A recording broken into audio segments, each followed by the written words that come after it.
কেন লাগাইছেন? মারিয়া উদ্বিগ্ন স্বরে প্রশ্ন করল। জান গো, শরীরটা ভালো না, কথা বলতেও মন চাইতেছে না। ম্লান গলায় জবাব দিল মাহদি। আপনার কাজ কাম বুঝি না, রাত ভর বাইরে থাকেন আর দিনে থাকেন ঘরে। কি শুরু করেছেন এসব? কাজই তো করিব, নাইট ডিউটি নিছি, আগের জায়গাতেই কাম করি, তবে এবার বেতনটা বেশি, তাই আগের শিফটটাই ছাইড়া দিছি। বেতন দিয়ে কি হইব যদি শরীরটাই ভালো না থাকে আপনার? এই ডিউটি ছাড়েন, দরকার নাই আমার বেশি টাকা। মাহদি দীর্ঘশ্বাস ফেলল। না রে মারিয়া, ছাড়তে পারুম না, এই কাম আমারে শিকড়ের মতো জড়াইয়া ফেলছে। তার কণ্ঠে ক্লান্তি, কথাটা যেন মাটি ফুঁড়ে বেরোনো শিকড়ের মতোই রহস্যময়। মারিয়া বোঝে না বা বোঝার ভান করে না। সে নিচু গলায় স্বামীকে জানায়, রাশেদা খালারে খুঁজে পাওয়া যাইতেছে না। মাহদি চোখ বন্ধ করেই উত্তর দেয়, তাতে তোমার কি, হয়তো কোথাও গেছে, ফিরে আসবো। দুনিয়ার কথা ভাইবা আয়ু ফুরানোর দরকার নাই, এদিকে আসো, তোমার একটা চুমো দেয়, কপালটা সামনের দিকে আনো তো। মারিয়া লজ্জা পায়, তার দিকে তাকিয়ে বলে, ইস, আপনার না অসুখ?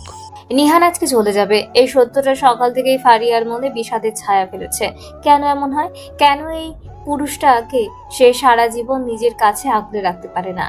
এমন তো কথা ছিল না তাদের। আজ রাতেই নিহান রওনা দেবে, আর তাই দুপুরের রান্নাটা ফারিয়া নিজ হাতে করেছে। নিহানের প্রিয় খাবার বিরিয়ানি, যত্ন করে সময় নিয়ে ভালোবাসার সবটুকু মিশিয়ে সে রেঁধেছে। সহায়তা ছিল মোহনা আর নদী। রান্না শেষে মোহনা একটু বিরিয়ানি আলাদা করে রেখেছে। ফুল কালকে খেতে চেয়েছিল। মোহনার ফুলের প্রতি দুর্বলতা কাজ করে। ওর মায়াবী মুখ, শীতল দৃষ্টিতে কিছু একটা আকুতি আছে। সেই আকর্ষণে মোহনার বুক ফুফু করে কেঁপে ওঠে। মোহনার বাচ্চা খুব পছন্দ, রোশানারও ছিল, এখন আর নেই।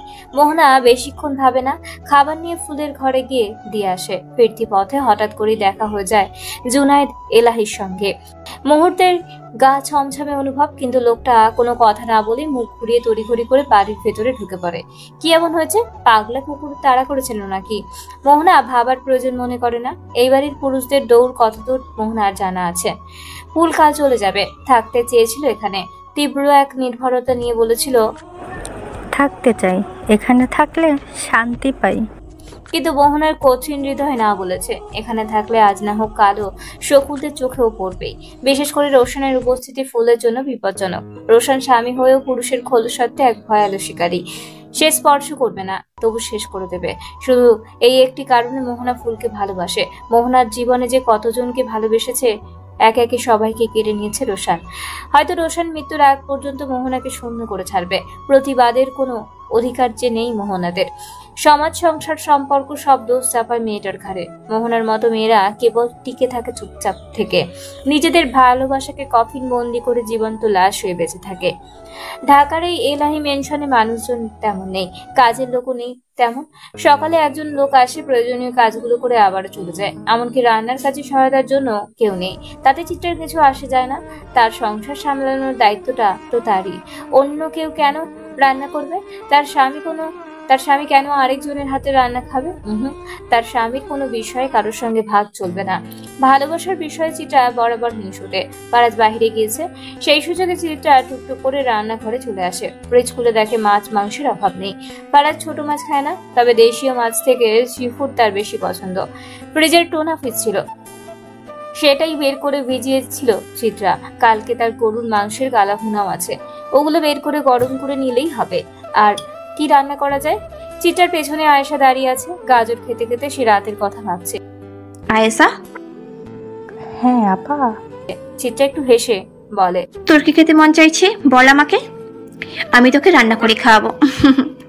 আয়েশা বিনয়ী ভঙ্গিতে জবাব দেয়, আপনি যা রান্না করবেন তাই খেয়ে নিব, আমি বাসাবাসি করি না। ঝামেলা দাদুর খোঁজ নিয়েছিস? যে এত সম্মান দিয়ে কথা বলতে হবে না, আমি তুই সমান বয়সী। থাক গা, ভাই শুনলে নারাজ হবে। ফারাজকে ভাই বলে ডাকিস? কিছু বলে না? সামনাসামনি দেখা হইলে অ আ দিয়ে বুঝিয়ে দেয়, সম্বোধন করি না। কিন্তু কেন গো আপা? চিত্রা হাসে বলে, আজকেও আসলে ওকে একটু ভাইয়া বলে ডাকিস তো, তাহলে বুঝবি। আচ্ছা। মিতালির কোনো খবর আছে? কল দিছিলাম, ধরে নাই। চিত্রা চিন্তায় কপালে ভাঁজ পড়ে। পরক্ষণেই সে নিজেকে সামলে বলে, মেয়েটার জন্য চিন্তা হচ্ছে আর খারাপও লাগছে। আচ্ছা, তোকে নীলুর কথা বলেছিলাম না, ওই যে মেয়েটা নিখোঁজ হয়ে গিয়েছিল। ঢাকা আসার আগের দিন ওর মা বাড়িতে এসেছিল, এলাহিদের বৈঠকখানায় গিয়েও ছিল। বৈঠকখানায় কারা ছিল? ফারাজ, অভ্র আর বজ্রবাদে সবাই ছিল। নীলুর মা সেখানে প্রবেশ করার আগেও চিন্তিত ছিলেন, ফেরার সময়ও। তবে ফেরার সময় হাতে একটা ব্যাগ ছিল, তিনি বারবার সেই ব্যাগের দিকে চাইছিলেন। নীলুর কথা জিজ্ঞেস করেন নাই? করেছি, বলল নীলুর নাকি বিয়ে হয়ে গিয়েছে, তারাও নাকি কিশোরগঞ্জ ছেড়ে গাজীপুর চলে যাবে। আমার মাথায় হাত বুলিয়ে ছলো ছলো নয়নে কিছু একটা বলতে চেয়েছিলেন, বললেন না, বিদায় নিয়ে চলে গেলেন। একটু অদ্ভুত লেগেছে। আয়েশা কোনো জবাব দেয় না। কিছু একটা করার চিন্তা করছে সে। চিত্রা ফ্রিজ থেকে গলদা চিংড়িও বের করেছে, ভুনা করবে বলে। আয়েশা, পেঁয়াজ দে তো। চিত্রা আর রাতের বাসনগুলো তখন মাজায় ব্যস্ত। এটা শেষ হলেই রান্নার জোগাড় শুরু করবে। আয়েশাকে চিত্রা আবারও বলে, খিরে ভাই দে না। আয়েশার কোনো জবাব নেই। চিত্রা পেছনে ফিরে দেখে দাঁড়িয়ে আছে 6 ফুট লম্বা সুঠাম ও আত্মবিশ্বাসী পুরুষ। পরিচিত সেই ভঙ্গিমা, অলঙ্ঘনীয় ব্যক্তিত্বের অনায়াস প্রদর্শন, চোখের চাহনিতে শানিত তীক্ষ্ণা, দোকানের উত্তাপময় চোয়ালের দৃঢ়তা, ঠোঁটের রুক্ষতা, চুলগুলো নিখুঁতভাবে জেল দিয়ে পেছনে আঁচড়ানো। এক হাতে রোলেক্সের ভারী ঘড়ি, অন্য হাতটি যথারীতি নিজস্ব ভঙ্গিতে প্যান্টের পকেটে গুজে রাখা। বুকের উপরে চড়ানো সাদা শার্টটা পরিপাটি আর নির্দোষ দেখালেও তার উপর চাপানো কালো ভ্যাস্টে ফুটে উঠেছে ক্ষমতার ঘন ছায়া। ধীর পায়ে সে এগোয়, ধীরে ধীরে গা থেকে ব্লেজার খোলে, টাইয়ের গিট আলগা করে, হাতার বোতাম খুলে কনুই পর্যন্ত গুটিয়ে নেয়। চিত্রার দৃষ্টি স্থির হয়। তার চোখ আটকে আছে একটা স্পন্দন, একটা ব্যাকুলতায়, যার নাম ফারাজ। সে চুপ করে দাঁড়িয়ে আছে, তাকিয়ে আছে ফারাজের দিকে। কি সুশোভিত লাগছে তাকে। আপনি কখন এলেন? চিত্রার কণ্ঠে বিস্ময়। তুমি রান্না করে কি করছো? রান্না করতে এসেছি। দৃঢ় জবাব চিত্রার। ছ্যা, কি ছোট লোকে বিষয়। তুমি কেমন বাড়ির কামলা নাকি? এখন তোমার পীড়িত করার বয়স, আমার প্রেমে ডুবে মরার বয়স, আর তুমি কিনা বাসনের জলে হাত ডুবাচ্ছ? ছোট লোক বউ। ফারাজ ঠোঁট বেঁকিয়ে বলে, হ্যাঁ, দুনিয়ার সব কিছুই তো আপনার চোখে ছোট লাকি বিষয়। এখন শুনুন, এত সুদর্শন ব্যক্তিদের রান্নাঘরে মানায় না তো।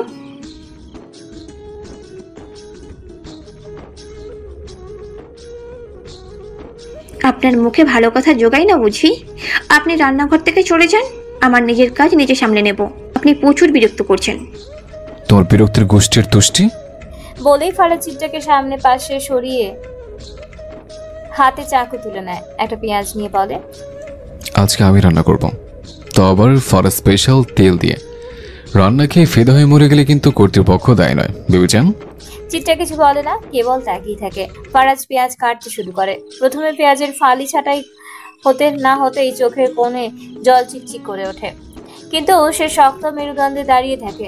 সেই জল এক বিন্দুও গড়ায় না। পেঁয়াজ হাতে নিয়ে সে বলে, বুঝলে বউ, দেশি জিনিসের ঝাঁজ বেশি, তেমনি স্বাদেও গন্ধেও দেশি জিনিসের তুলনা হয় না, তাই তো ঘুরে ফিরে দেশিতে আটকে গিয়েছে। চিত্রার কণ্ঠ শুষ্ক। আপনি কি বুঝাতে চাইছেন? ফারাজ এক পলক তাকিয়ে বলে, আরে পেঁয়াজের কথা বলছিলাম আর কি। বিদেশি পেঁয়াজের এমন ঝাঁজ নেই, ওরা সারা 2 নম্বর মাল। চিত্রার চোখ টিপে বলে, পেঁয়াজ সম্পর্কে খুব অভিজ্ঞতা আছে দেখছি। ফারাজ এবার ছুরি থামায়, সরু চোখে তাকায়। ছুরির শানটা চিত্রার গলার শিরা বরাবর স্পর্শ করে বলে, পেঁয়াজ আমদানি রপ্তানির ব্যবসায়ী যে। ভালোবাসা কি গো শুনি? রবিনের প্রশ্নটা নিস্তব্ধতা ভেদ করে নিশির কানে বাজে। গাড়ির জানালার বাইরের সবাই গাঢ় হচ্ছে, বাতাসে ভেসে আসছে অজানা যাত্রার গন্ধ। অন্য কারোর দুঃখ নিজের মতো করে অনুভব করা আর তার সুখে নিজেকে হারিয়ে ফেলা। নিশি উত্তর দেয় ধীরে, চোখ বুজে আছে তার। মাথা রবিনের কাঁধে। নিদ্রাভঙ্গ হওয়া ক্লান্ত মুখের কিছুটা প্রশান্তি। রবিনের সঙ্গে তার সম্পর্ক আজ 1 বছর চলেছে। এই 1 বছরের বহু স্বপ্ন বোনা হয়েছে, কাঁটা পেরোনো হয়েছে, আর আজ সেই স্বপ্নকে বাস্তব করতে কোনো কিছু না ভেবেই প্রেমিকের হাত ধরে পালিয়েছে সে। খুলনার পরিচিত গণ্ডি পেরিয়ে অজানা কোনো গন্তব্যের পথে। রবিন খুলনা বিশ্ববিদ্যালয়ের ছাত্র, আর নিশি সে অনেক আগেই পড়ালেখা ছেড়ে দিয়েছে। কসমেটিক্সের দোকানে কাজ করে সে। আজই তার বিয়ের জন্য পাত্রপক্ষ দেখতে আসার কথা ছিল, বিয়ের সাজে বসে থাকার আগে শেষবারের মতো চোখ তুলে তাকিয়েছিল আয়নায়, আর তাতেই ভেসে উঠেছিল রবিনের মুখ। সেই মুখ ছাড়া জীবনের কোনো অর্থ নেই এই বিশ্বাসে সে পালিয়েছে। কই যাচ্ছি আমরা?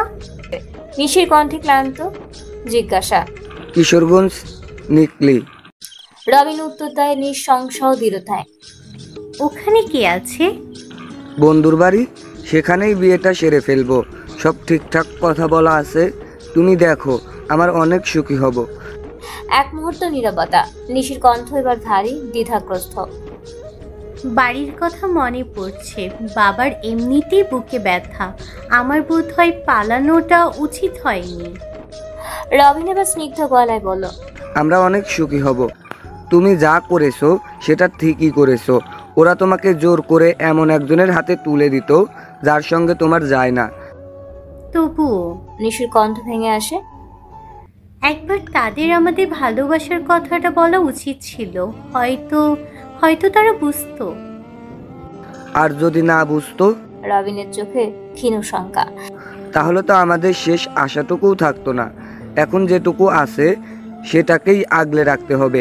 তুমি দেখবে সব ঠিক হয়ে যাবে আস্তে ধীরে।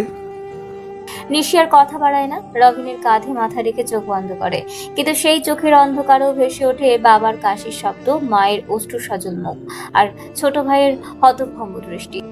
চোখের কোণে যে জল গড়িয়ে পড়ে তার শুধু ভয় বা অপরাধ বোধ নয়, তা ভালোবাসার বিসর্জনের আর নারী চিন্তনের আত্মসংঘাতের এক অব্যক্ত প্রতিফলন। এই মুহূর্তে নিশি জানে না তাদের গন্তব্যে কি অপেক্ষা করছে। সে শুধু জানে ভালোবাসা বেছে নেওয়ার অপরাধে সে নিজের সবচেয়ে চেনা পৃথিবীটাই হারিয়ে ফেলেছে।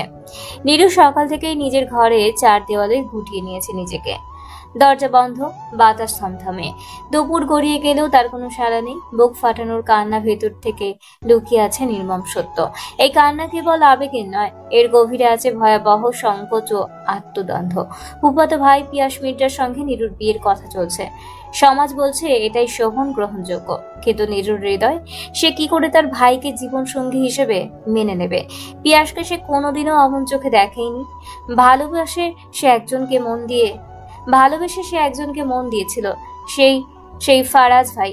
সে তো কবেই নীরুর হাতছাড়া, তবুও মন যে তাকে ভুলতে পারছে না। নীরুর চোখ বন্ধ করলেই নিঃশ্বাস আটকে আসে, বুকটা চেপে ধরে অদৃশ্য শিকল। হঠাৎ দরজায় টোকা পড়ে। নীরু, দরজা খুলো। মোহনার কণ্ঠস্বর দরজার উপাস থেকে ভেসে আসে। নীরুর চোখের জল মুছে নির্ভুল নিঃশব্দে দরজার দিকে তাকায়। এই নীরু, বন্যা ভালো আমার, দরজা খুলো। দরজাটা খুলতেই মোহনার মুখটা দেখা যায়, শান্ত সুন্দর, অথচ চোখে স্পষ্ট উদ্বেগ। ভাত খাবে না? নিচে চলো। মোহনা মৃদু কণ্ঠে বলে। না ভাবি, খিদে নেই। মোহনা ঘরে ঢুকে ধীরে খাটে বসে, তার কণ্ঠে এমন আত্মসমর্পণের সুর। তোমার ভাগ্য নীরু, যা লেখা আছে তা কেউ মুছে দিতে পারবে না। যার সঙ্গে তোমার জোড়া লেখা তাকে বরণ করে নিতে হবে। আমিও একসময় ভেবেছিলাম আর একটু চেষ্টা করলে হয়তো ভালোবাসাকে আঁকড়ে রাখা যেত, কিন্তু এখন বুঝছি চাইলে সব পাওয়া যায় না। নিয়তির রূপরেখা আমাদের হাতের বাহিরে। নীরু মোহনাকে জড়িয়ে ধরে ফুঁপিয়ে কাঁদতে থাকে। মোহনার হাতের স্পর্শে নীরুর ভেতরকার যন্ত্রণা একটু নরম হয়। পিয়াস খারাপ ছেলে না নীরু, অন্তত সে পাপী নয়। তাকে বিয়ে করলে তোমার গা থেকেও পাপীর ছায়া মুছে যাবে। এলাহি বাড়ির মেয়ে হয়েও তুমি সত্যি ভাগ্যবান। তুমি পাপের রাজ্য থেকে পালাতে পারবে, মুক্তির স্বাদ নিতে পারবে। অথচ আমি নদী ভাবি আর এখন চিত্রাও, আমরা কেউ পাপী ছিলাম না, তবুও পাপীদের ছায়ায় জীবন কাটাতে হচ্ছে। প্রতিদিন প্রতিক্ষণ নিজেদের অজান্তেই সেই পাপের অংশ হয়ে যাচ্ছি। নীরু স্তব্ধ হয়ে যায়, তার চোখে একরাশ বিস্ময়, অনুশোচনা আর কুয়াশায় ঢাকা ভবিষ্যতের কণ্ঠ। এখনো সময় আছে নীরু। মোহনার কণ্ঠ এবার অনুরোধ নিশ্চিত, দৃঢ়তায় ধরে ধরে কাঁপে। চলে যাও, বাঁচো। এই দুনিয়া নারীদের কাছে কেবল বেদনার নামান্তর। এখানে তাদের নেই মর্যাদা, নেই নিঃশ্বাস ফেলার অবকাশ। ফারাজ যদি সত্যি তোমাকে ভালোবাসতো তাহলে সে তোমার কাছে থাকতো, তোমার হাত ধরতো। এখন তার সুখে থাকার মানে এই না যে তোমাকে কষ্টে ডুবে থাকতে হবে, তার থেকেও বেশি সুখী হতে হবে তোমাকে। ফারাজ সুখে আছে, তোমাকেও সুখ খুঁজে সুখী হতে হবে নীরু। এই পৃথিবীতে কাঁদলে কিচ্ছু পাওয়া যায় না, সবটা গড়ে নিতে হয়, লড়ে নিতে হয়। নীরু চোখ মুছে নেয়, ঠোঁটে কোনো শব্দ নেই, চোখে কেবল এক অপ্রকাশ্য প্রশ্ন। নারীদের সব অভিমান, সব ভালোবাসার শেষ গন্তব্য কি? তবে শুধু আত্মবিসর্জনের মাধ্যমে দিয়ে অন্য এক পুরুষকে বরণ করা সীমাবদ্ধতা? ফারাজ ইতিমধ্যে একটি পদ রান্না শেষ করেছে, চুলোয় আর একটি রান্না হচ্ছে, আর সব শেষে থাকবে একমাত্র চিত্রার জন্য প্রস্তুত বিশেষ মিষ্টান্ন। চিত্রা এখনো তার পাশেই দাঁড়িয়ে আপেলের কামড়ে কামড়ে রান্নার দৃশ্য দেখছে। মনে তার একটাই প্রশ্ন ঘুরপাক খাচ্ছে, এই লোকটা কি কখনো বাবুর্চি ছিল? এত নিখুঁত রান্না সে কোথায় শিখেছে? মানুষের দক্ষতার তো একটা সীমা থাকে। একটা মানুষ এত নিখুঁত কি করে হতে পারে? এই আজ এরা রান্না করেছে না কেন? বিরক্তির ভঙ্গিতে বলে উঠল ফারাজ। চিত্রা ভ্রু কুচকে এক চিলতে ভেঙচি কাটে। কারণ এটা রান্নাঘর, আপনার বেডরুম না। ফারাজ হেসে ওঠে। হ্যাঁ, বোধহয় পাকেছো একবারে। এখন তো আবার বড়র মুখে মুখে তর্ক করো। পাকিয়েছেন তো আপনি নিজেই। নাউজুবিল্লাহ, আমি তো আলাভোলা মানুষ, ভাজা মাছ কিভাবে উল্টে খেতে হয় সেটাও জানি না। চিত্রা কপট বিস্ময় বলে, ওরে বাবা, থাক, আমি আপনাকে মাছ উল্টে খাইয়ে দেব। চুলার রান্না ফেলে ফারাজ চিত্রাকে টেনে নেয় নিজের খুব কাছাকাছি, চোখে দুষ্টু হাসি ছাটা। শুধু মাছই খাওয়াবে? চিত্রা লাজুক হেসে নিজেকে ছাড়িয়ে নিতে চায়। ফারাজ, আমাকে ছাড়ুন, রান্না পড়ে যাবে।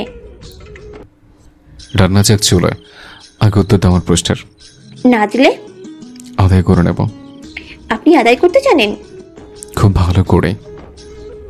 ভয় করছে কিন্তু। আরো করবে? সত্যি? মিথ্যা।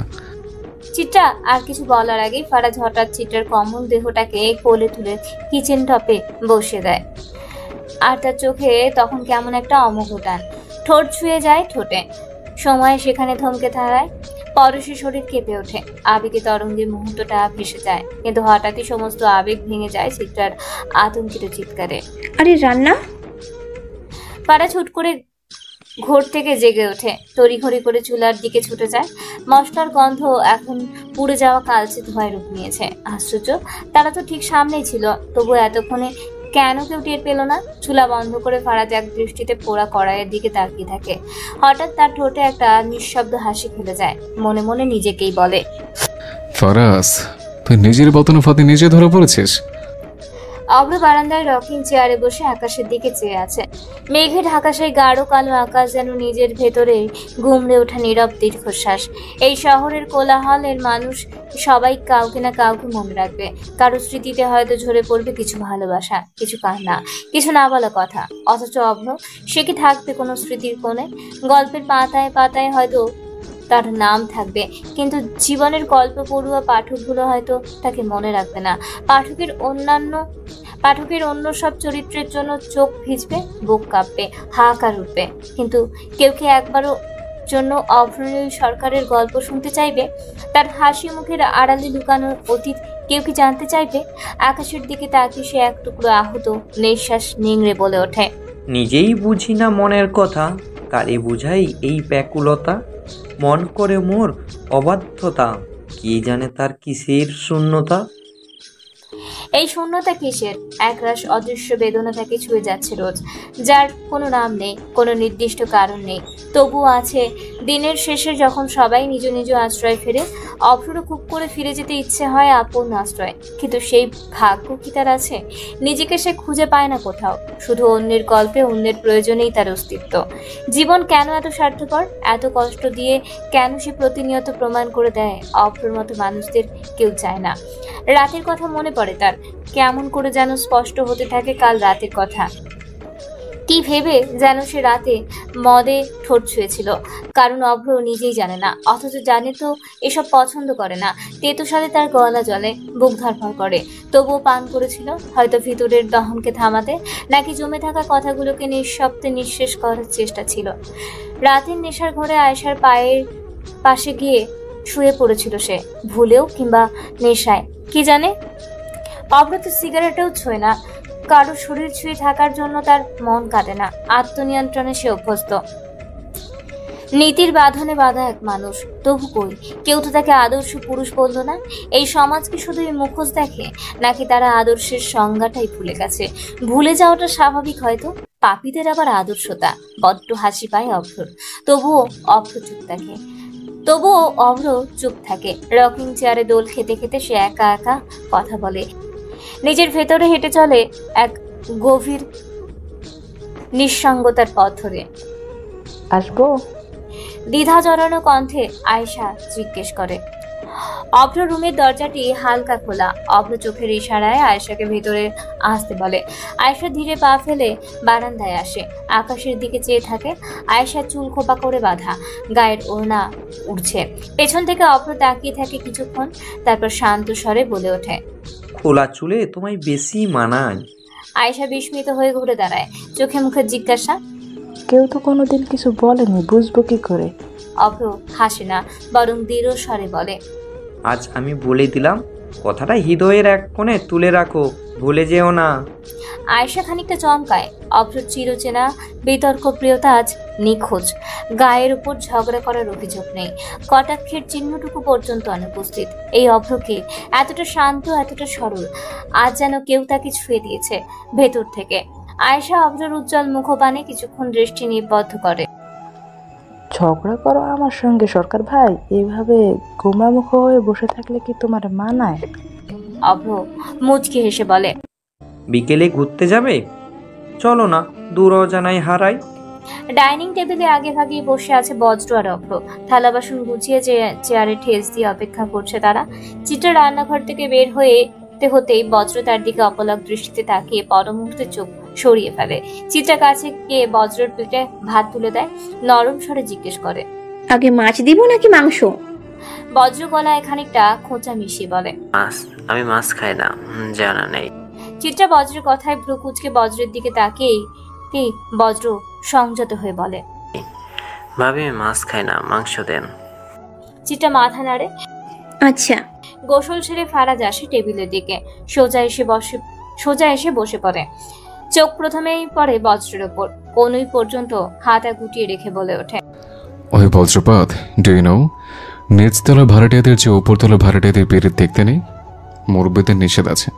অন্যের রোমান্স দেখে নিজের কুরকুরানি না উঠিয়ে আমাদের জন্য একটা ভাবি আনলেই তো পারো। বজ্র থম মেরে যায়, চোখ যেন কোটর ছেড়ে বেরিয়ে আসতে চায়। সকালের বারান্দায় দাঁড়ানো চিত্রা ফারাজের ওপর দৃষ্টিপাত ফারাজের নজর এড়ায়নি।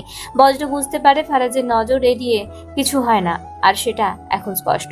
চিত্রা ফারাজের দিকে তাকায় অসহায় বিরক্তিতে। এই লোকটাকে সে কবে বুঝবে? চিত্রার গায়ে আকাশি রঙের কামিজ, সেও সদ্য গোসল করে এসেছে, চুল এখনো ভেজা।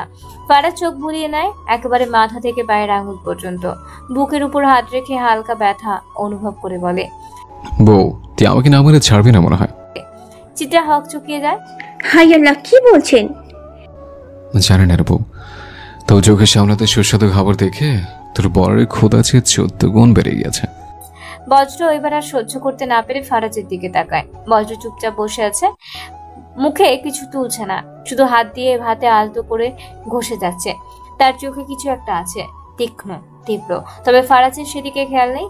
হঠাৎ অভ্র নিজের প্লেট চিত্রার দিকে বাড়িয়ে দেয়। ভাবি, হ্যাবি ক্ষুধা লাগছে, জলদি দেন, তৃপ্তি করে খাই। চিত্রা হেসে জবাব দেয়, খাবার তো আপনাদের জন্যই তো রাধা, সবাই মিলে তৃপ্তি করে খেলেই তো আমি খুশি। মুহূর্তে ফারাজ অভ্রকে উদ্দেশ্য করে বলে, কুদ্দুসের বাপ, সব খাবার সবার জন্য না, সব খাবার সবাই খেলে পেট ছোটা। আমার খাবারের উপর যে নজর দিবে তার পেছন দিয়ে মান্তার গাছ ঢুকাবো। অভ্র গলায় খাবার আটকে যায়, কাঁচতে কাঁচতে সে চুপ করে যায়। চিত্রা বিরক্ত চোখে ফারাজের দিকে তাকায়। সব সময় ওনার সঙ্গে কেন এমন করেন? তুই মাথা মাথা আবলের নাতনি, খাওয়া শেষে রুমে যাও। কোন খাবার কাকে খাওয়াতে হয় তার ক্লাস নেব আজকে। ফারাজ গম্ভীর গলায় জবাব দেয়। সোহাগের আজ ভীষণ মন খারাপ লাগছে। জান্নাতের সঙ্গে সে আর কতটা অবিচার করবে? মেয়েটা এক বুক বিশ্বাস আর স্বপ্ন নিয়ে তার জীবনে এসেছে, অথচ সে তাকে অবহেলায় ফেলে রেখেছে। এটা কি ঠিক হচ্ছে? বারবার নিজের ভিতরের প্রশ্ন জাগে, কিন্তু কোনো উত্তর মেলে না। মনের ঘরে জান্নাতের জন্য জায়গা হয়তো আর এই ইহকালে হবে না, সে বিশ্বাস জন্মে গেছে। পরকালের হিসাব পরে হবে, এখন এই জীবনটাই তো বোঝা। সোহাগের একটা দোকান আছে, বলতে গেলে সেটা বাবার পুরনো দোকান। ছোটবেলা থেকেই বাবার সঙ্গে দোকানে বসতো সে। বাবার আকস্মিক দুর্ঘটনার পর থেকেই দোকানটা সোহাগের সামলায়। মাহাদি কখনো এতে আপত্তি করেনি, কিন্তু ইদানিং মাহাদির ব্যবহার পাল্টে গেছে। একসময় যে ভাই সোহাগকে না খাইয়ে একা খেত না, সেই মাহদি এখন কেমন অচেনা হয়ে গেছে। আসলেই অভাব মানুষকে বদলে দেয়। হাসপাতাল থেকে ফোন এসেছে, বলা হয়েছে বাবা আগের চেয়ে সুস্থ। সোহাগ ঠিক করেছে পুরো পরিবারকে নিয়ে দেখতে যাবে, কিন্তু মায়ের তেমন আগ্রহ নেই। এমনকি বাবার প্রতি এক ধরনের বিরক্তি ও অবহেলা স্পষ্ট হয়ে উঠেছে। এসব ভাবলে সোহাগের মনটা ভার হয়ে আসে। মায়ের ব্যবহারের অনেকেই প্রশ্ন তোলে, কিন্তু সোহাগ জানে এই কঠোরতা, এই রুক্ষতা জন্মেছে অভাবের ধারাবাহিক আঘাতে। বাবার দুর্ঘটনার পর চিকিৎসার কারণে মা নিজের সব গহনা বিক্রি করে দেয়। যতটুকু জমি ছিল তাও হাতছাড়া হয়েছে। চিকিৎসায় তো কোনো ফল পাওয়াই গেল না, উল্টে দিনকে দিন ঋণের বোঝা বাড়তে থাকলো। ঋণ শোধ করতে মা সেলাইয়ের কাজ ধরেছিলেন। কত মানুষের তুচ্ছ তাচ্ছিল্য সহ্য করতে হয়েছে তাকে। সেই সব স্মৃতি আজও সোহাগের মনে দগদগে খায়ের মতো জ্বলতে থাকে। সেই অসহায় দিনগুলো, মরিচ চটকে পান্তা খাওয়া রাতগুলো আজও তার বুক কেঁপে ওঠায়। তবুও ভুল হয়েছে, চিত্রার সঙ্গে অন্যায় করেছে মা, কিন্তু চিত্রার প্রতি অন্যায় যে তার জীবনের একমাত্র অন্যায় নয়। সোহাগের জীবনেও তো বহু অন্যায় হয়েছে, অবিচার হয়েছে, সে কথা তো কেউ ভাবে না। সেই ভাবনা মাথায় নিয়ে সোহাগ এসে দাঁড়ায় জান্নাতের দরজায়। ভেতরে মারিয়া কাঁথা সেলাই করছিল। সোহাগকে দেখে মাথায় ওড়না টেনে নেয়, ভেতরে আসতে বলে। ঘরে ঢুকেই সোহাগের নাকে পচা স্যাঁতস্যাঁতে গন্ধ লাগে। বৃষ্টির পানি হয়তো কোথাও জমে আছে। দেওয়ালের প্লাস্টারটা উঠে গেছে। সোহাগ বিছানার বসে জিজ্ঞেস করে, ভাবি ভাই কই? কাজে গেছে। ইদানিং রাতে তেমন দেখা যায় না, কি কাজ করে? আগে তো সন্ধ্যা হলেই ফিরতো। আগেরটা ছেড়ে দিয়েছে, এখন নাইট ডিউটি করে। ও, ভাই তো বললো না কিছু? হয়তো বলার সময় পাইনি। সোহাগ হালকা গলায় বলে, বাজারে যাব ভাবি। আপনি ঠিক আছেন তো? কেমন যেন অসুস্থ দেখাচ্ছি, কিছু খাবেন আনবো? মারিয়া দীর্ঘশ্বাস ফেলে। কিছুদিন ধরে শরীর ভালো যাচ্ছে না, খাওয়ার পরপরই বমি আসে, মাথা ধরে থাকে, কিছুই ভালো লাগে না। মাহুদিকে কিছু জানায়নি, চিন্তা করবে বলে। না ভাই, ঠিক আছি। সোহাগ সন্দেহ করে, মনে তো হয় না। আমরা যখন হাসপাতালে যাব বাবারে দেখতে, তখন আপনার একটা চেক আপ করবো। কি দরকার ভাই এসবের? হাতে টাকা থাকলে জান্নাতরে কোথাও ঘুরতে নিয়ে যেও। মেয়েটার বয়স কম, এই সময়টাই তো তার ঘোরাঘুরির সময়। সারা দিন ঘরে বসে থাকে, মন কেমন করে না? সোহাগ কিছুক্ষণ চুপ করে থাকে, তারপর মৃদু হেসে বলে, আচ্ছা, তবে আপনার বাহানা আর চলবে না, ডাক্তার দেখাতেই হবে। রাতে কল দিয়েছিলাম, ধরনি কেন? ছোট ভাই কি কুদ্দুসকে জন্ম না দেওয়া পিতা? ফারাজ ভাত চিবোতে চিবোতে বলল। অভ্র ঠিক তখনই মাছের একটা টুকরো মুখে তুলছিল। কথাটা শোনা মাত্রই কাশিতে গলা ধরে যায়, গলায় মাছ আটকে যায়, চোখ মুখ লাল হয়ে ওঠে। পাশে দাঁড়িয়ে থাকা আয়েশা তাড়াতাড়ি পানির গ্লাস এগিয়ে দেয়। রাতের ঘটনা তা সে কি করে ফারাজ ভাইকে জানাবে? কোনোভাবেই না। এখনো তো ইজ্জত বলে একটা শব্দ সমাজে টিকে আছে, এভাবে সেটাকে ডুবিয়ে দেওয়া যাবে না। ফারাজ চোখ সরু করে বলে, আসতে গেল কেমন অকাজ করেছ রাতে? রাতে যে নাম নিতেই গলায় মাছ আটকে গিয়েছে। অভ্র হেঁচকি সামলে বলে, আরে না ভাই, ঘুমিয়ে পড়েছিলাম আগেই। আয়েশা লজ্জার ভয়ে চুপ করে থাকে। ওর কণ্ঠে কোনো শব্দ নেই, মুখটা আরো নিচু। বজ্র কিছুতে এসব পাত্তা দিচ্ছে না, সে খাওয়াই ব্যস্ত। যদি পারতো কানে ধুলো গুজে ফেলতো, যেন কোনো কিছুরই শব্দ না শুনতে হয়। ফারাজ তাচ্ছিল্য হাসি দিয়ে জিজ্ঞেস করে, সত্যি? ও হ্যাঁ। ফারাজ ঠান্ডা গলায় বলে, মেয়ে করণে রুমে ঢুকেছ, ভালো ঘুমিয়ে তো হওয়ার কথা, তাই না? অভ্রর হেঁচকি আবার ওঠে, মাথায় হাত রাখে। সে কেন ভুলে যায়? ফারাজের নজর বাজ পাখির মতো। তার সামান্য মিথ্যা বলা মানে নিজের কবর খোঁড়া। নিশ্চয়ই গাড়ির মুখে কিংবা ক্যামেরার ফুটেজ ফারাজ সব দেখেছে। খাওয়া শেষে ফারাজ আয়েশাকে ইশারায় ফ্রিজ থেকে ডেজার্ট আনতে বলে। সেটা তার নিজের হাতে বানানো, শুধু চিত্রার জন্য। ডেজার্টের রং গন্ধ সবই লোভনীয়। চিত্রা যদিও মিষ্টি পছন্দ নয়, তবুও দেখে তার খেতে ইচ্ছেও করে। এত যত্নে বানানো, এত আকর্ষণীয়, যেন চিত্রার নাম ধরে ডাকছে। এদিকে বজ্র খাওয়া শেষ করে নিজের রুমে চলে গেছে। ঘুম তার প্রয়োজন। আয়েশা ফ্রিজ থেকে কাঁচের বাটিতে রাখা ডেজার্টটি নিয়ে রান্নাঘর থেকে বের হচ্ছিল। ঠিক তখনই ওর ঝুলন্ত ওড়না পায়ের নিচে পড়ে যায়। সে হোঁচট খেয়ে সোজা মাটিতে মুখ থুবড়ে পড়ে। বাটি ভর্তি ডেজার্ট মেঝেতে ছড়িয়ে পড়ে, কাজ চূর্ণ বিচূর্ণ হয়ে যায়। চিত্রা দৌড়ে গিয়ে আয়েশাকে ধরে তোলে। মুখে চিন্তার ছাপ, চোখে উদ্বেগ। আয়েশা আর ভয় করছে। এই ডেজার্ট ফারাজ যত্ন নিয়ে বানিয়েছিল, সে তো সব নষ্ট করে দিল। এখন কি হবে তার? ফারাজ কয়েক মুহূর্ত নিশ্চল দাঁড়িয়ে থাকে। তার দৃষ্টিতে জমে থাকা ক্রোধ মেঝেতে ছড়িয়ে পড়া ডেজার্টের দিকে ধেয়ে যায়। জল শক্ত হয়, কিছু একটা বলার জন্য ঠোঁট কাঁপে, কিন্তু চিত্রার উদ্বিগ্ন মুখটা চোখে পড়তেই শব্দগুলো থেমে যায়। গভীর নিঃশ্বাস ফেলে সে কিছু না বলেই নিজের রুমে চলে যায়। তবে যাওয়ার সময় অভ্রকে বলে যায়, রুমে আয় জলদি। লঞ্চের সংকীর্ণ কেবিনের ভেতরে নিশারে পড়ে আছে জোহান। বিকেলের রোদ জানালার ফাঁকগুলি মেঝেতে লম্বা ছায়া ফেলেছে। ঘরের বাতাস ভারী। হঠাৎ দরজার একের পর এক জোরালো করাঘাত। বিরক্তির রেখা গাঢ় হয়ে উঠল জোহানের কপালে। ধীরে ধীরে উঠে দাঁড়ালো। পেশিবহুল বুক খোলা, গায়ে ঘাম টলটল করছে। দরজার চেন খুলে যখন বাইরে তাকালো, তার চোখও তখন রাতের হিংস্র ছায়া ভাসছে। রাতের কিছু খণ্ডচিত্র তার মনে ফিরে আসছে, কিন্তু সম্পূর্ণ নয়। মনে পড়ছে মিতালির আর্তনাদের কথা। তার অর্ধনগ্ন শরীরের ওপর চেপে ধরা লোহারটার তাপে মেয়েটার চামড়া ফুটে উঠেছিল। ছটফট করতে থাকা সেই শরীর আর্ত চিৎকারে জোহানের চোখে বিকৃত সুখের চিত্রপট হয়ে এখনো গেঁথে আছে। জোহানের চিত্রার কথা মনে পড়ে। প্রতিটি রাতের স্বপ্নে সে চিত্রাকে দেখে। ফারাজকে সরিয়ে দিতে হবে, এই বিশ্বাস নিয়ে দিন কাটাচ্ছে সে। চিত্রাকে শুধু ভোগ নয়, তাকে ভালোবাসবে। সে আবারও সেই ভালোবাসার মোড়কে ভয়াবহ শাস্তি দিবে। আচ্ছা, চিত্রা দুধে আলতা ফর্সা শরীরে আঘাত করলে সেই ব্যথায় সে কি চিৎকার করে উঠবে? গায়ে বসে যাওয়া দাগই তাকে কেমন লাগবে? ভাবতে ভাবতেই জোহান দরজা খুলে দেয়। তার রুক্ষ এলোমেলো চুলগুলো কপালের সামনে পড়ে আছে। হাত বুলিয়ে চুল ঠিক করে নেয় সে। এক কাপ চায়ের দরকার। শরীর ভীষণ ব্যথা করছে। জোহান দরজার সামনে দাঁড়িয়ে থাকা ছেলেটির দিকে আধ বোঝার চোখে প্রশ্ন ছুড়ে দেয়। কি রে, কি চাই? ছেলেটা কাঁধ ধুয়ে বলল, ভাই আপনারে শীঘ্রই ডাকছে। কোন ভাই? জোহান গলায় তীক্ষ্ণতা আনে। সোহান ভাই, সোহান পালোয়ান।